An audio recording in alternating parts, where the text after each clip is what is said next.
Hello, gardener. 5 years ago I made this 10 meters long and 3 meters wide polycarbonate greenhouse. If you are interested in this project video, click more from Techscrew and see how hard it was. But this video is about this spring's disaster, when one morning my polycarbonate greenhouse gave in to the snow, and completely broke down, useless for growing summer greens.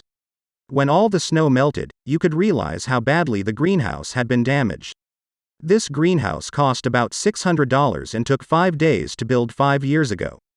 Since I cannot afford to buy another new one for that amount of money, my goal was to restore it. I can tell you that I did it. I restored it and it took 3 working days and about $100 in materials. After the restoration, it will no longer be afraid of big snow and hopefully it will last as long or longer. If you're ready to do this polycarbonate greenhouse recovery after snow damage with me, then make yourself comfortable, grab a slice of pizza and let's get started. The first task is to dig the sides of the greenhouse out of the ground, so that the polycarbonate sheet fixing boards can be removed. Then, with the help of your friends, remove the old sheets, even though they are damaged. They are usable, so that new ones do not have to be bought, significantly increasing the cost of renovation. As can be seen, all the metalwork is bent, and the roof rafter too, not looking promising. However, with the help of a pipe wrench, I managed to straighten one roof rafter. This is hopeful, so now all the rafters have to be screwed off the cross brace attachment. Then successively with the pipe wrench, straighten one by one the damaged roof rafters. I bought for $40 a bunch of wood studs, which I used to fix the straightened rafters together. Because the previous metal stiffening ribs were very badly damaged, now the main cross brace will be these wood studs. At this point hope and a smile appeared, because all 11 rafters were sealed as well as they could be straightened. In addition, the end walls were also able to be straightened. Not perfect, but look how they were before I started. In total 5 wood cross braces are to be used for each rafter. When screwing the wood cross braces on, I also tried to use a spirit level to make the overall greenhouse frame as straight as possible. Also in spring, unplanned, bad weather for garden work can be a surprise. With the better weather, I managed to finish the greenhouse frame. It looks very good. Of course it is not perfect, but it is starting to look like greenhouse, and I hope to have my own tomatoes, cucumbers and other green vegetables again this year.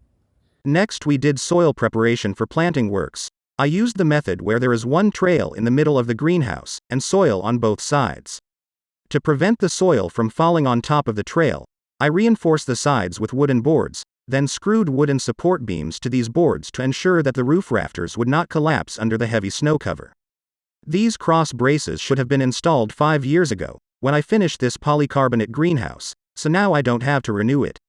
Before installing the polycarbonate sheets, they need to be washed thoroughly, to improve the light transmission and make my vegetables grow much better, and the greenhouse warmer better. Remember that the grooved side of the polycarbonate has to be put on the inside of the greenhouse. For the outside is the smooth surface side of polycarbonate. Starting from one end of the greenhouse, put the polycarbonate plate on top and screw it to the wooden support beams. For extra wind protection, I put the old metal straps over the polycarbonate plates, tensioned them so that everything holds twice as tight as it did originally. Let's wash the polycarbonate plates, so they are clean and the light shines through better. I can already smell the tomatoes and cucumbers I have been growing. We are already on the finish line with this polycarbonate greenhouse repair project. Wash the outside too. How lovely the evening sun shines on this renovated polycarbonate greenhouse. Here's the result. A 10 meters long polycarbonate greenhouse restored after a snowstorm. Of course it's not perfectly straight, but remember what it was like in spring this year. I trust that the green vegetables will not be affected by the fact that the greenhouse is not perfectly straight.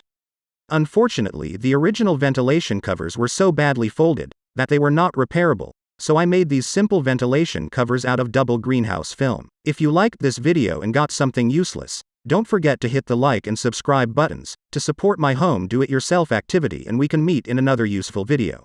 Thank you and good harvest.